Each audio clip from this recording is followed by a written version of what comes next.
Hoje eu trago para vocês um assunto muito importante. Como você determina o seu retorno desejado? Como você estima esse retorno requerido? Quando você investe em um ativo no mercado de capitais, em uma empresa, como você forma o seu retorno desejado com aquele investimento? Simplesmente você chuta essa estimativa? Ou você pega de alguém? É isso que nós vamos discutir na aula de hoje.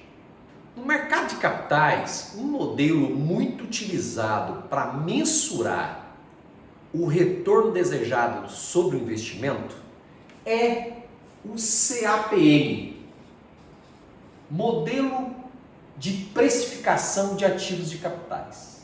É um modelo simples e muito utilizado no mercado. Por que da simplicidade dele?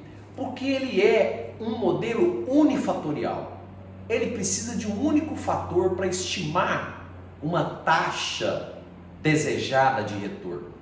Essa taxa está vinculada ao custo de oportunidade. O que é o custo de oportunidade? É o custo da decisão sacrificada, abandonada, para que você tome essa decisão corrente, atual. Por exemplo, se você abandona investir na empresa Y e investe na empresa X, qual seria o seu custo de oportunidade? O que você deixou de investir, ou seja, aquela opção sacrificada. Mas como estimar isso? O CAPM te ajuda muito nisso e é muito utilizado novamente. E qual é o modelo dele então? O CAPM, como modelo para retorno requerido, retorno desejado, ele é estimado da seguinte forma: ele parte de uma taxa de um ativo livre de risco, uma taxa de retorno de um ativo livre de risco, que eu vou chamar de RF, e adiciona a esta taxa um prêmio pelo risco assumido naquele investimento que você realiza. A taxa livre de risco, o que nós utilizamos no mercado?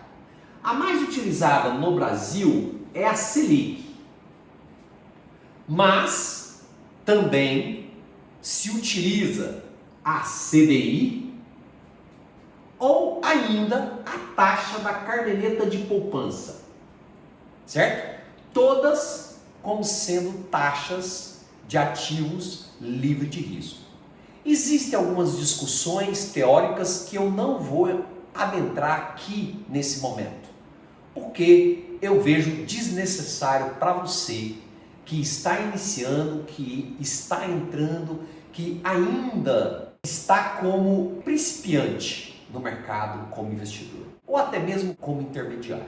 E esse outro, o prêmio pelo risco assumido. O modelo CAPM, ele põe isso como sendo um produto entre o prêmio pelo risco do mercado, que é mensurado entre o retorno esperado de uma carteira de mercado, menos o retorno da taxa livre de risco, esta mesma que você utilizou aqui. Novamente, a mais utilizada é a Selic. Isso aqui, que está entre parênteses, é o prêmio pelo risco de mercado. E o que se utiliza como retorno de mercado? O mais utilizado no Brasil é o IBOV. Mas já vi vários analistas que também utilizam, por exemplo, o índice das Small Caps. Por que o índice das Small Caps? Quando, por exemplo, eu estou investindo em uma empresa que é considerada Small Caps no mercado, por exemplo. Então, qual é a expectativa de retorno do índice Small Caps ou qual é a expectativa de retorno do índice Ibovespa? É utilizado como retorno de mercado. E esse retorno esperado menos a taxa livre de risco dá o que nós chamamos de prêmio pelo risco de mercado.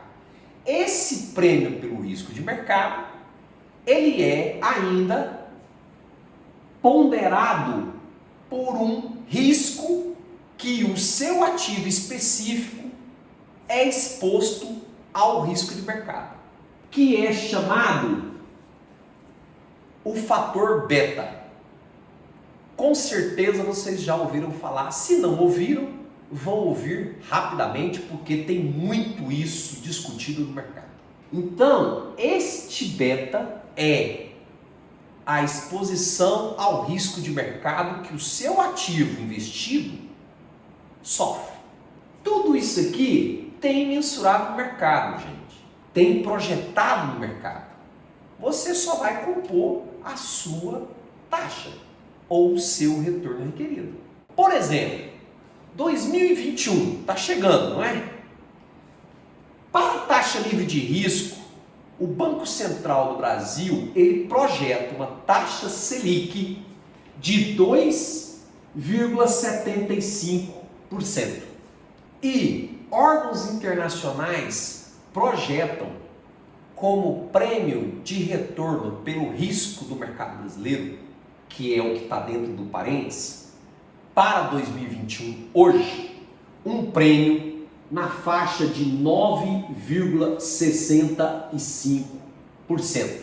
E o beta de mercado, da carteira de mercado, ele é igual a 1. Então, se você investe, por exemplo, numa carteira de mercado como o Small Caps ou o IBOV, o beta desta carteira recebe 1, por analogia de mercado. Ok? Então, quanto que vai dar essa taxa de retorno? Ela vai dar 12,40% para 2021. E quando você investe em um ativo específico, por exemplo, eu invisto num ativo de empresa aérea, transporte aéreo, aviação aérea. Espera-se, pelo segmento, de ter uma exposição ao risco de mercado maior, ou seja, o beta dela é maior do que 1. O que vai acontecer com o resultado da sua taxa? Vai aumentar, porque você vai assumir maior risco. Se você investe, por exemplo, na área da saúde, em hospitais, ou empresas que são donas de hospitais, esse beta é esperado menor do que 1. Por quê? Porque o risco desse segmento é menor do que o risco da carteira de mercado. Logo, a sua expectativa de retorno será menor do que 12,40. E para que eu estimo isso? Quais as principais finalidades? Eu vejo várias, mas eu vou elencar algumas. Primeiro, para você analisar o seu desempenho. Eu comecei 2020, por exemplo, com uma estimativa de taxa. Eu alcancei a estimativa, eu ultrapassei ela. Se eu ultrapassei a estimativa do meu custo de oportunidade, eu tive um desempenho melhor. Se eu fiquei aquém, abaixo da taxa requerida, eu tive um desempenho fraco, entendeu? Então isso serve para você ponderar o seu desempenho como investidor. Primeiro ponto. Segundo, para te dar uma estimativa mais realista de mercado. Não ficar acreditando em magia. Investe que você vai ganhar 100%, 200%. Pessoal, não caia nessa. Não existe magia no mercado financeiro. Já falamos isso em outras aulas.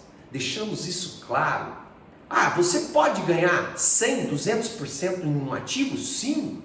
Mas se você pratica diversificação, você não tem como ganhar 100, 200% em todos os ativos da sua diversificação. Agora, se você leva todo o seu recurso para um único ativo, esteja preparado para assumir um grande risco. Já falamos isso também em outras oportunidades. Então, quando você pratica diversificação, que a gente sempre recomenda, você tem uma estimativa mais realista.